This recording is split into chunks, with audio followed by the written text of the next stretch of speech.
Hi. Hi, this is exciting. Hello, who am I talking to? Who am I talking to? Hello, can you guys hear me okay? Because I'm using my phone rather than my laptop, so I don't know what the volume's like. Can anybody hear me? Are you all there? Good. Hi. We're just setting up. I'm hoping that he'll stop chewing quite so loudly. Thank you. He's like teething very badly at the moment. I'm just trying to pull up the live on my laptop so I can actually see what you guys are saying because you're diddy. Thank you, Darren Squire, but I'm going to peer like this and look really red. Here we go. So if I load this up on my laptop, I should be able to see your comments at the same time. Oh my goodness me, there's an advert. I have to watch an advert to get onto my own live stream. This is really bad. Hi. Hello, Daniel O. Hi, Tread the Globe. How are you? Oh my God, sorry. I got excited. Jeepers, they say never work with animals. This is going to be hilarious. Jade's not here. I can't even see who that is. I'm sorry. Jade's not here. She ditched us. She's old enough now to stay at home for a few nights on her own. So it's just me and Puppy, which is why I'm saying hello to you guys, because I thought I would. It's a good time to do it. Let me just scroll through, see who else is there. Hi, Daniel O. Hello, Darren Squire, Darren and Wendy, and Fonty. Hello. Tread the Globe, how is Panama? I am so ridiculously jealous. Hi, Hetty, how was your op? I say hi, Hetty. You know who I mean. Hello, Chris Barrows. Hi, Abby. Sorry, again, Jade's not here. Hello, Cindy from Missouri. How's Missouri? Is it cold in there at the moment? It's actually, it's lovely here. It rained this afternoon. We were at at a campsite about 45 minutes down from the NEC at Harbury Fields. I did a review on it a little while ago. And we're there for a few nights. We're going to go to the NEC Wednesday and Thursday now. So, yeah, I'm here. All on my lonesome. Well, actually, I'm not on my lonesome for too long. Mr. Wandering Bird's back later on, and then he's working from up here Monday and Tuesday, and then the NEC on Wednesday and Thursday. Any of you guys going around then? Might I see any of you? Cindy says it's very cold in Missouri, snowing last night, freezing rain. Ooh, that doesn't sound like fun. I'm not good at winter. I'd much better be there. Who's there on Thursday? Darren's there on Thursday. Awesome. Who's that? Rohan on tour. I'm squeezing on that one there. The op went well, feeling a lot better. Oh no. How long do you not have to drive for? That's rubbish. Chris is hoping to get them on Thursday. Amazing. Amazing. Marianne says, watch the barrier we took off last time we were there. Oh no, poor Trudy. Oh, what did you do to poor Trudy? That's not good. Is she badly damaged? That's quite scary. Missing your first comment was it's amazing. Headed from Costa Rica to Panama a couple of days ago. Wow. That's just amazing. I would love to do that, Central and South America. We're hoping to do that in a few years' time. We can't decide whether we'd ship our own van or whether we would hire one out there or rent one out there. We buy one out there, I suppose, and sell it afterwards, which lots of people do. So many decisions, right. Today I am hoping to answer loads of your questions that you asked me on the video where you got to win a pair of tickets on the Q&A questions. So I'm going to work my way through most of those. Poor Puppy, have you seen his amazing, can you see that, his bodysuit?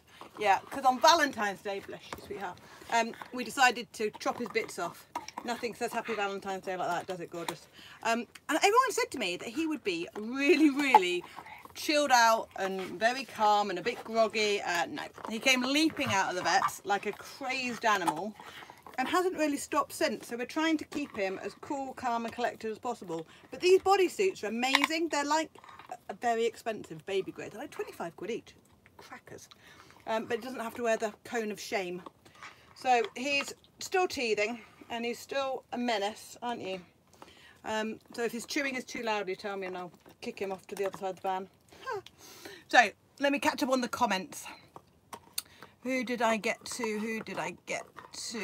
Hello, Carrington Capers. How are you? Where are you guys at the moment? Are you coming up to the NEC? Chris Barrows, are you always tempted to buy a van when you go to a show? Ooh, not so much a van because we've now got one that we really like. Before we had this one, probably, very probably, but we always tend to buy something, a gadget. Last time we bought, and we never really used it last year, which was a shame, we bought this air cool machine, and I've just forgotten the name of it, which was crazy. If anyone can remember, please tell me. And it sort of plugs in and gives you air conditioning, but sadly when we went to Norway it rained so much and was so freezing cold that we didn't need to use it. We should have tried it out in Denmark where it was beautiful, but we never got the chance, so we're hoping to do that this year when we go south. Hello Dobby, is a free poodle. When is Matt going? Where are you? Now that's an excellent question. So we had him booked in to puppy care or overnight care with a good friend of ours who looks after him when we go off and do things for the weekend and he can't come. But because he had his op, and we didn't mean him to have his op this week, but the vet said it was a good idea to have it while we were still in the UK for the next 10 days, which we are, because we go away on the Tuesday, I think it's the 26th. So she recommended having it done now rather than when just before we went, which was what our plan was. And understandably my friend was not happy looking after when he just had an op, which I completely get, but we were then stuck with a puppy dog. So we've had to figure out how we're going to do it, which is why we were going to come up on the Wednesday morning with the van, and actually what we've done now is we've had to come up today on the Sunday. I'm going to stay here for a couple of days while my husband works, and then he's going to look after him on the Wednesday. I don't know how he's going to do that. You imagine he's on conference calls or meeting with clients or something with a crazy puppy. And I am going to the NEC. Oh, you pulled my jumper down. I'm flashing everybody. That's not good, is it? And then Thursday he's coming. He's going to be in the van and we're going to do it in shifts. So between the two of us we'll have a good look round, and we've got a couple of other people who are going to sit with him while I'm doing my speech. Speech sounds very posh, that, doesn't it? I don't think it's quite as posh as all that. But yeah, somebody's going to come in and puppy sit him. So yeah, people are looking after. Who else is saying hello? Check out Kiwis on the Go, see what they did touring Europe. Yeah, I have seen them. I think they're awesome. Hello, Here We Tow. Here We Tow's coming to the show as well. They are going to be, I've got them written down to talk about later. They're going to do an advice clinic on the Saturday and Sunday. If any of you are up there on Saturday and Sunday, go to the advice clinic at the, I'm pretty sure it's in the Freedom to Go Theatre as well. And they can answer all of your many, many questions. Hello Bob Earnshaw, you're up here somewhere as well. Were you in Somers Wood, did I read? I've never been there, but I've heard that one's quite a nice campsite too. But we're here because my husband's got a client just down the road in Leamington, so it's really convenient, which is quite a bit further away from the show than we would like though. Hello Caravan Gossip, I tweeted you earlier. Although my signal was so bad that perhaps it didn't come through. I was trying to find out when you guys were at the show, so if you want to answer that now, I can tell everybody when you're around. Hello Colin. Colin was our winner of the tickets. I'll get to his question at some point. Which day are you going, Colin? Did you manage to get hold of them all right? Hello Julie Alderson. And yeah, right then, let's get into this. We have covered where we are. So we're in Harbury Field, for those of you who've just checked in, which is just outside of Leamington Spa.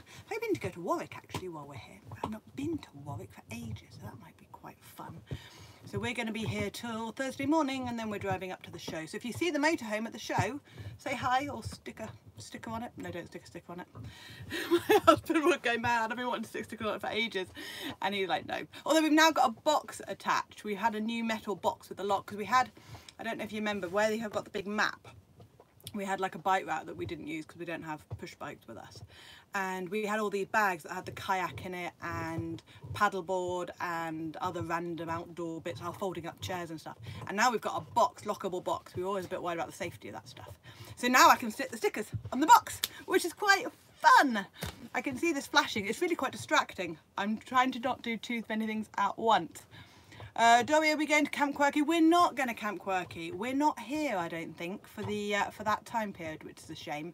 And also, I'm not sure how many motorhomes go to Camp Quirky. I thought it was like a cool camper van thing, and we're not a cool camper van, unfortunately. So we are not. Caravan Motorhome Gossip is going Thursday, Friday, and now Sunday. Amazing! So I'll get to see you, which will be fun. Bob Earnshaw, dogs are not allowed at Wat Castle. Oh, that's a shame. I didn't know that. I guess we could wander around the town, but I refuse to tie him up outside a shop.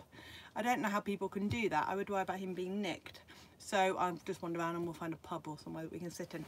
Right, on to your questions. I'll do a few of these and then I'll come back to the comments. Let's start with Colin Coy, who was our winner.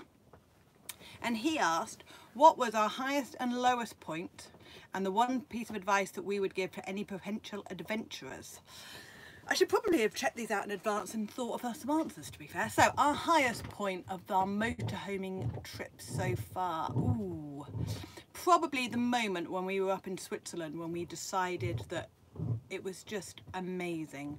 And we were sitting there on the top of these mountains, the views were incredible. And it was so quiet, so you could hear the odd eagle and the odd van going past. And it was just heaven. I have never felt anything like that sort of peace. It was just amazing. So that was probably the highest point, or making it to Norway, because that was the reason that we left, well, I left work, was to go to Norway because I couldn't get enough time off work to do it properly. And actually making it there and sort of achieving that ambition was quite fun.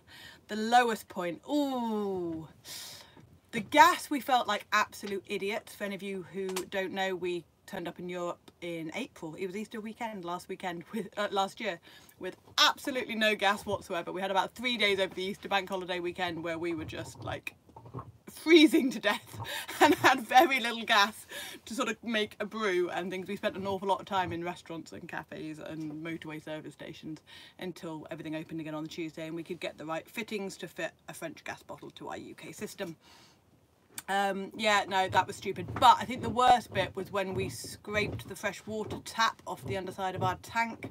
It was an amazing manoeuvre where our front wheels went over the front of a big dip and we hadn't fully appreciated how big the sort of bump was, and so our front wheels went over and then the bump scraped along the bottom and we lost all of our fresh water, which was again quite embarrassing, but that was quite tough to fix because instead of being able to wild camp for a couple of days we had to then go find a campsite, which kind of scuppered up our plans a bit.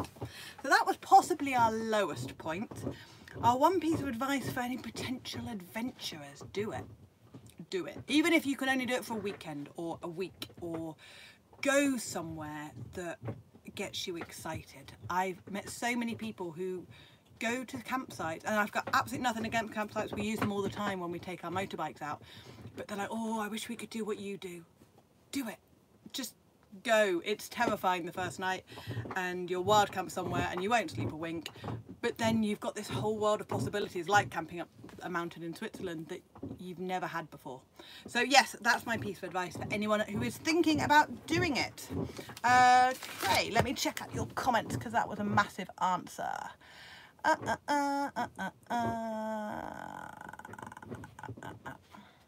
Oh cool, Colin said the tickets arrived really quick, faster than a fast thing going fast. I am very glad to hear that.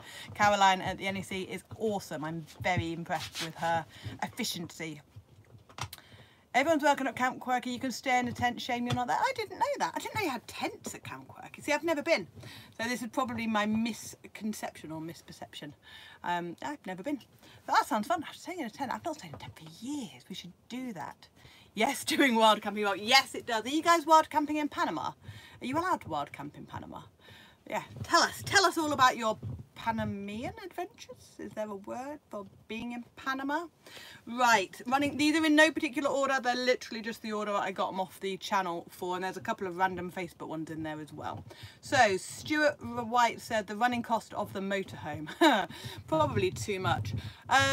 Our biggest cost is always the insurance, because we pay for Europe and we pay for 365 days cover, although who knows if that's going to be a thing that exists after Brexit. And we pay for me to be insured to drive the motorhome, even though I'm not legally allowed to drive the motorhome because I'm too young and I still haven't done my Cat 1 C1 license thing. So I'm pretty sure that bumps our insurance up a bit as well. I'm not quite sure why we do that, but we do. What other massive running costs have we got? Fuel, obviously. I mean, the running costs of a motorhome depend on how far you use it and drive it.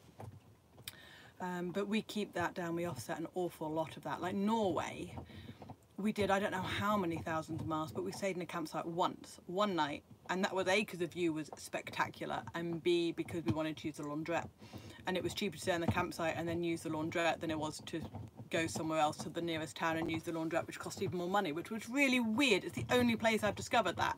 But I think because Norway's kind of more expensive than other places, the laundrette was more expensive, whereas at the campsite it wasn't as bad. So yeah, unfortunately I have got on my blog, if you ever go on there, I've got the cost for our Germany tour, and I think I put the cost for our Norway trip on there as well, so you can see the kind of things that we spent it on and how much it cost. Norway was 5 weeks, Germany was 2 weeks. So if you're interested, you can check out our cost for that. David Harris, do we belong to any caravan clubs? Yeah, we belong to both the big ones, so the Caravan and Motorhome Club and the Camping and Caravan Club, is that the second one? And we use both their campsites. We don't really have a preference between the two, and we think they're both worthwhile being members of, and it's quite nice to support them. I think especially in the UK, because we don't have things like airs and everything like they do in Europe, we want as many campsites as we can possibly get, so we try and support them as much as we can. James Burgess, why did we start biking? Well, my husband's always been a biker. He had a motorbike since he was Diddy, and I used to be a pillion on the top of him, and then Jade, when she grew up, she was old enough to get on the back of him and she loved it. So from about the age of 12, 13, she'd go on the back and I was sort of left bikeless, which was really upsetting. I wanted to go too. So I had no option really. I either missed out or I learned how to ride my own motorbike. And I'd ridden a jet ski. We had a jet ski on a boat for a while. And it's kind of the same. If you can ride a jet ski, you can ride a motorbike. Although I keep falling off a jet ski. I haven't fallen off the bike yet. Please find me something wooden to touch. So that was how I got into that. I hated my first bike. I bought the bike that I did my test on, which was a Suzuki I did my test on a 600 Bandit. But I actually bought a 650 Bandit and I hated it. I don't know why. I was just not cut out for the whole go as fast as you can and try and kill yourself as young as possible, which is why I don't like riding on a motorway. I'm just not good at it. So I've got a bigger bike. I've now got a 900 bike, but it goes a lot slower and you're sitting a bit more upright, and I love it. It's just my favourite way to see a new place. But the riding between the places I don't like so much, which is why I have a motorhome. It's the best of both worlds. Oh my goodness me, lots of comments. Let me try and catch up on these. Tread the Globe says, we're finding somewhere to stay by the day, currently in a room in City of David. Okay, I don't understand that. I'm confused. Heading to Panama City, still about 5-8 hours on a... Wow! Oh, poor Trudy. Right, so who did I get to? I've just done James. Gary Carden, should we get a pet passport? I think you mean by that like after Brexit, if you're having a pet and going to Europe. If you don't have a pet, then no, don't get a pet passport. There isn't a right answer to this. The government advising you get one. I think we're going to need them. I'm 99% certain it's going to be a thing, even if we have signed a deal in a month and a bit's time, because that's going to happen. Yeah, do. And honestly, if you're going anytime soon, get one. Mac failed his first rabies blood test. So what they're saying is you have to have the rabies test, which he had before. You've got to have that before you go to Europe right now anyway. And then you have to have a blood test to prove that the rabies has got so much levels in the bloodstream, and he failed it. Now I think he failed it because he had his rabies test he had his rabies injection, sorry, when he was 3 and a bit months. So like the second we were allowed to do it. You have to wait a month after their second injection, which he had at 12 weeks. No, he must have been 4 months. I think he was about 16 weeks old. And obviously he's grown, like he's doubled in size since we got him when he was 12 weeks. So I reckon obviously the rabies was that amount and he's this big, so he failed it. Now if your rabies injection was given to your dog when they were already fully grown, you'll probably pass it first time. There should be no reason why you wouldn't. But it's taken 3 months to get the pet passport signed up for him. So if you are going, I would say before June, to start the process as soon as possible. It's cost us a fortune, I reckon. I think it's about 450 quid, because we obviously had the first rabies jab, then we had the blood test, then we had to have the second rabies jab, and then another blood test. And yeah, that's on top of the castration and all the fun that's gone with that. So he's been an expensive puppy dog, and he's now lying on the floor as happy as a clam. Right, Lynn Barker, what do I think of the Autograph 794T? I'll be honest, Lynn, the only thing I've seen of that has been Bob Earnshaw's brilliant videos, which I've really enjoyed, but I've not actually seen a real one in the flesh yet, because I was a bit slow and didn't bother going up there. I was doing other things. So it looks amazing, and they look like they had a fantastic time in it, and I'm hoping to go and see one at the show, but I haven't really got any other opinion apart from that, I'm afraid. Michael Angel Jones, now that is an amazing name, Michael. I'm very impressed on that. What is the quick food you make when you're feeling lazy? Oh, I had it this evening actually, soup. I love soup, soup's brilliant. I love to be one of these incredible people who make their own soup, and occasionally I do, but in the van it's all out of a tin. Tonight I had tomato soup with crusty bread. Grilled cheese or cheese on toast is always a firm favourite, and if I'm feeling very, very fancy, I might make a fish finger sandwich. But apparently I make the most disgusting fish finger sandwiches in the world. 2 bits of bread, 1 lot with tomato ketchup, I forgot what I was going to say then, 1 lot with tomato ketchup, 1 lot with mayonnaise, cheese slices and fish fingers. It's amazing. But I am the only person that I know who likes that. If anyone else has any incredible, awesomely disgusting sandwich recipes, tell me, because I'd like to shout you out and embarrass you in public too. Right, where have we got? Oh, I'm sorry, I scared the dog. Kev Andrews, if we could only choose one, would we choose a motorhome or a boat? Ooh. I think it would probably be a motorhome now. We've had boats for 14 years and we loved it, and there is no way in heck we would ever have been allowed or been able to afford a house that had the sort of views that we've been able to have, because we had the boat across like all these amazing harbours and things right across the south coast of England. Motorhoming is easier in my opinion. You don't have to worry about the weather so much. You don't have to worry about storms. You don't have to worry about tides. It's probably about the same in terms of costs. We've got a motorboat now, but we used to have a yacht, and obviously the yacht was cheaper when you were going, but it's so much slower. Sorry, bang the thing. So much slower, because like going down to Cornwall from where we are in Portsmouth takes us, I think it's 8 or 9 hours. We can get down there in 3 hours in the motorhome, and we can actually have a weekend, whereas it's like a day there and a day back, and if you only got a few days off work, then yeah, it kind of ruins it. So I think I have been converted to a van girl instead of a boat girl if I could only choose one. But I quite like having the best of both, especially because we do a lot of our motorhoming inland, which was the main reason we got it. We've had boats for so long and we've done the coast stuff. It's really nice when we've been inland for a lot to come back and we're like, oh, and he loves the beach, and although now he's trying to climb into his crate to get his nice soft thing out because he wants to hump it. I don't know what I thought would happen. I figured like he'd have his bits cut off and that would all stop, but it hasn't. So I don't know if anyone's had their dog done, like how long it takes, but he hasn't stopped yet 3 days later, so I'm hoping it stops soon. Right, let me catch up with what we've got. Oh, we've got an idiot. How do I do that? So, Cindy would like to get a motorhome in the USA. I'd like to get a motorhome in the USA too and ship it to Europe. Ooh. Right, I do actually know the max lengths that you can have for an RV, assuming you mean an RV and not a motorhome. It's on, if you go onto my latest blog post about how to choose a motorhome, I've put the biggest like dimensions that the UK allow as a motorhome. I can't remember them off the top of my head, sorry, but they are a lot smaller than what you guys would have as an RV out there. Why? What are you doing? So yeah, they're on there if you want to know. The shipping, again, it depends on how big it is, but we're looking at shipping our motorhome over to the USA because it wasn't that expensive. If you're quite flexible with when you can go, you can get some brilliant deals when they've got like spaces to fill and stuff on the ships. So I know going down to South America was obviously a bit more expensive because it was slightly further, but yeah, if you've got it all set up and you know that everything works, the only thing that somebody said to me, which is an excellent point, is the 2 different electrical currents, and again I can't remember them off the top of my head. What are you chewing? No, don't ever work with live animals. Chew that instead. Good boy.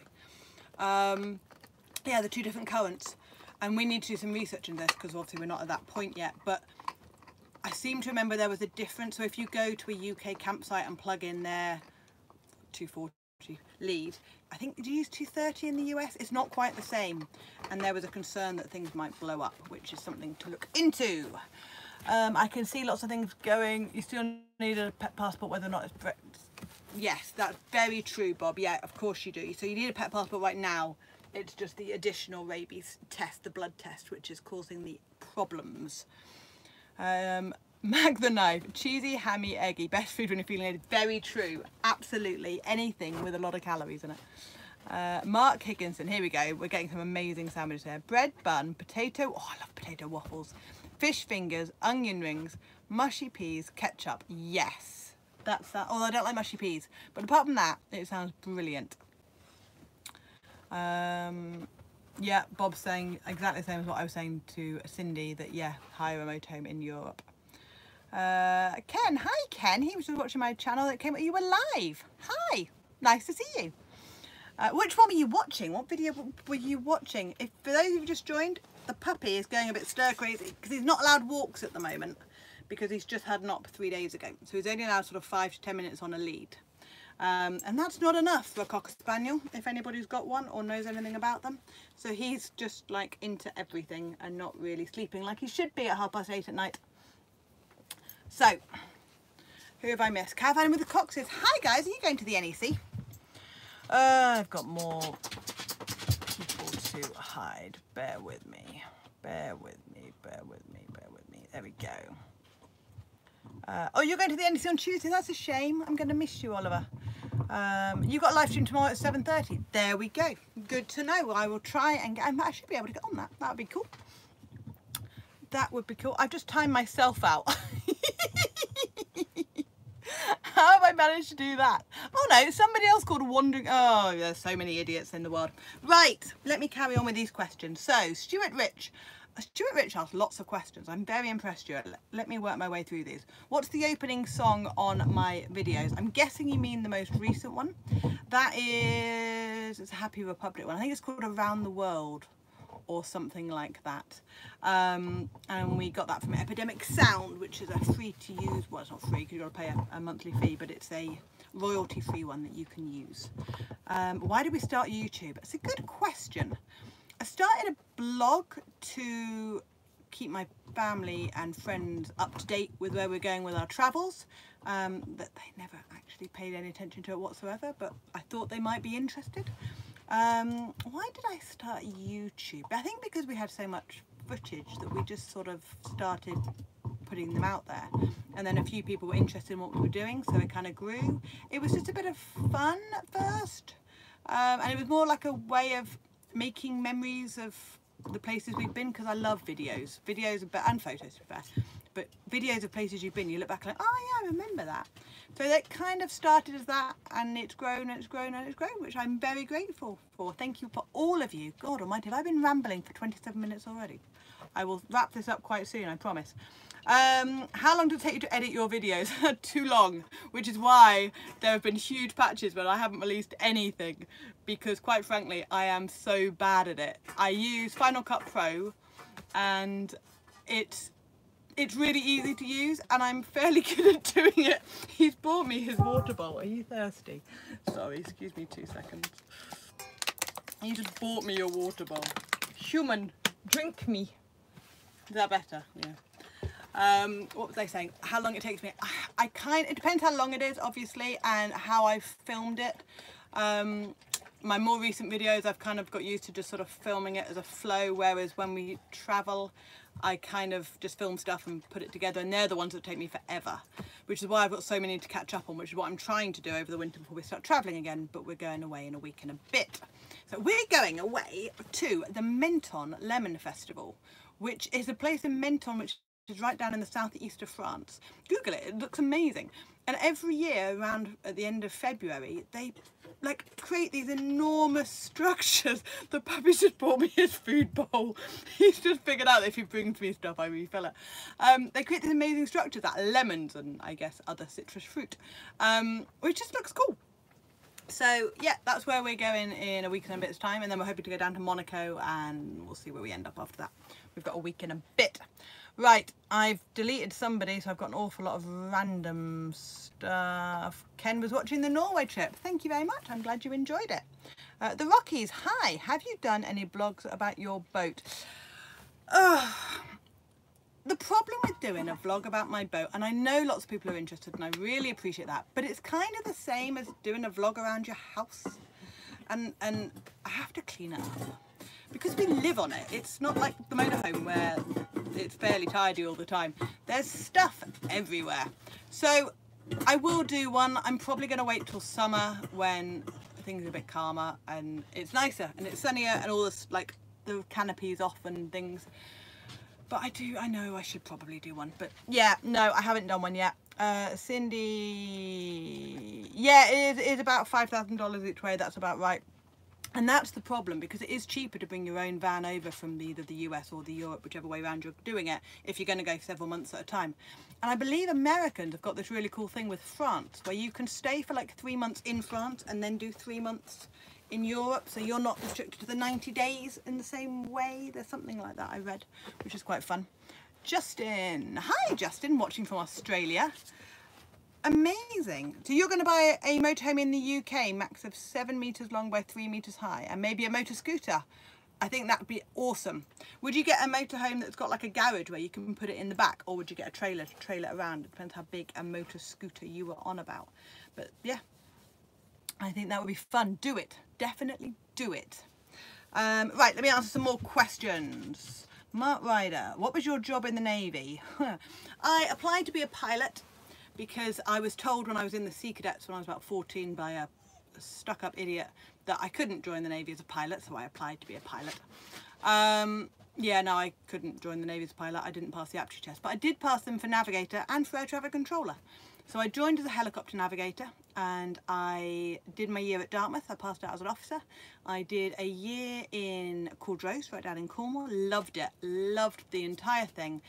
But I joined when I was 18, and I shouldn't have. I should have at least taken a gap year, because by sort of 19 and a half, 20, I was just done with learning, with education, with being under somebody else's control, and I left, which at the time was possibly a bit headstrong, and I thought might have been a mistake, because I considered going back, but then about a year later I had sort of a year out of just mucking around and doing random stuff and having a gap year basically.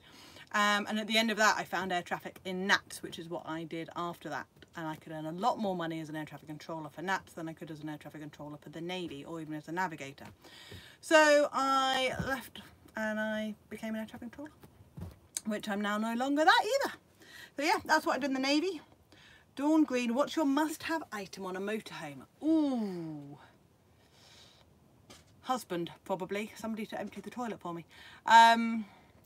Apart from that, assuming obviously you've got steering wheel and wheels and all these other things, what's my most-to-have item? Probably my iPad. I'm looking around the motorhome now. Very light, obviously. Probably my iPad, because it's our sat-nav, it's my Kindle, it's my music. What have you got, pup? Excuse me, sorry. Puppy is eating, I don't even know what this is, something from Sweden. Span band straps. Oh, they're ratchet straps. Why? What? You've got like proper toys. Not having them. It's like I want the straps. Go and have that. Good boy. So yeah, probably my iPad, because it's amazing for pretty much everything we do, and I Google as we go along like cool places that are near where we're heading and stuff, and I think we find much more that way than we do other way. Right, my 3 favourite songs. Oh my goodness me, I don't know. What's my most recent 3 favourite songs? Sadly, and I'm probably going to lose the very few cool points that I have at the moment, Little Mix is on my playlist at the moment. I know, just turn off right now, give me like a million thumbs down, because it's quite sad, but hey, I'm enjoying them. Nickelback always, Foo Fighters always, Queen always, and I'm pretty sure that's more than 3, so yeah, let's just gloss over that one. Bob Parker, when and where are we going in Europe this year? We're going to Menton, and we're going to Monaco, and we're going to Croatia and Slovenia. So I have been watching Mr. Andrew Ditton's videos religiously about his Croatian and Slovenia trip, because it just looks amazing. Yeah, I'm looking forward to that. That's our big trip this year. This year's kind of odd because Jade's got all of her end of college exams over the next kind of 3 months. So we're not doing a whole lot before June, and then after June we're hoping to do a lot more. We're also hoping to book in. We're kind of toying with Iceland, and we're kind of toying with randomly a road trip through Thailand, but I don't think if that's going to be this year. It might be next year. Last one on the questions, then I'll do some shout outs for the NEC, was James Lee. What are our top 5 favourite stops in Europe? I have no idea. So probably Switzerland, the Grimsel Pass, Scotland. Ooh, where was good in Scotland? Probably Dunnet Bay, which is up by John at Groats. That was incredible, beautiful. Oh, Stonehenge. Norway, pretty much everywhere, but probably the one where we went right up a mountain and it was a terrifying dirt trap, but the view was just breathtaking. Where else was good? Germany, next to one of the many millions of castles. Oh, and up Zugspitze, which is the highest mountain in Germany as well. That was quite cool. I think we're on 6 now. We'll stop. Awesome. Thank you for all of your amazing questions. Let me catch up on some of these and I will do some shout outs. Oh, blimey. Oh, crikey. Hang on. Sorry. Ken says he likes the honest way we talk about what we get wrong and how we get through. Yes, we make a lot of mistakes, Ken. I think we've only had a motorhome for 2 years. I think pretending that we know everything about everything would A, be ridiculously arrogant, and B, be really stupid, because we don't. So we share our learning curve so that other people can learn from it.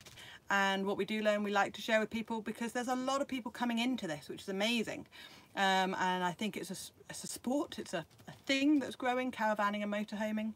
And yeah, if we're a year or 6 months ahead of somebody else who's just joined and they can not make the mistakes that we've made, that's kind of the philosophy that we take. And also we get to go some cool places and it's nice to inspire people to go there too. Right. So, do you worry about leaving your motorhome alone with all your possessions in when you go out to the day together? Yes, which is why we always stay in a campsite. We will never leave the motorhome in a wild camping spot while we disappear off, especially if we're going off on the motorbikes and people can see us go off. I mean, that's just asking for trouble. The only place we've ever done that in is Norway, because it was just ridiculously safe. Although I said that to someone, they're like, oh, our van got broken into in Norway, which really surprises me because we found it very, very safe.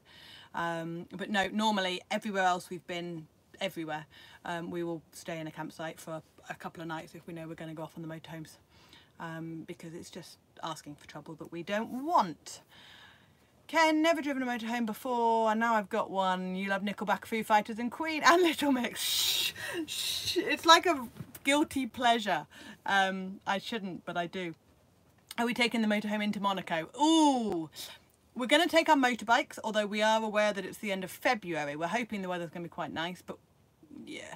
We're probably not, no, we're hoping to take the motorbikes in, or probably a bus, because I've heard Monaco is a bit like Edinburgh and you should never take a motorhome anywhere near it. So the motorhome will go on the outskirts of Monaco somewhere, but I haven't figured out where yet because I haven't got that far. Who else have I got? How do you find wild camping in the UK? Phil Bunt. I love the UK. I love exploring the UK, and one of the things that we really enjoy about having a motorhome is we have the opportunity to see parts of our own country, or countries, that we don't normally, and we wouldn't normally make the time to go and see. But having travelled in Europe and how easy it is to have a motorhome in Europe, it is so frustrating in the UK. Like if we wanted to go wild camping for a weekend, yes, there are places we can go, but where do we get water? Where do you get waste? Where do you, all of these basic things that Europe have sussed, is so difficult. The answer to that question, by the way, is we have a couple of campsites that are near us that we go in, and they are happy to take a £5, and they'll let us fill up the fresh water. But in the winter, most of them are shut. So it's really frustrating, and it annoys me that the UK is closing down so many places. There's a place near us in Hayling Island that was beautiful, and they've shut it down. They've banned it for overnight parking. Why?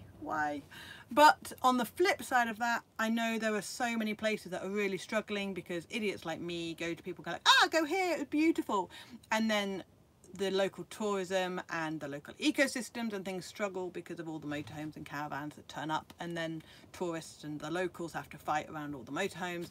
I get both sides of the argument, and I get that we have less space than Europe does, but I find wild camping in the UK quite frustrating. Let's put it as that and leave it at that.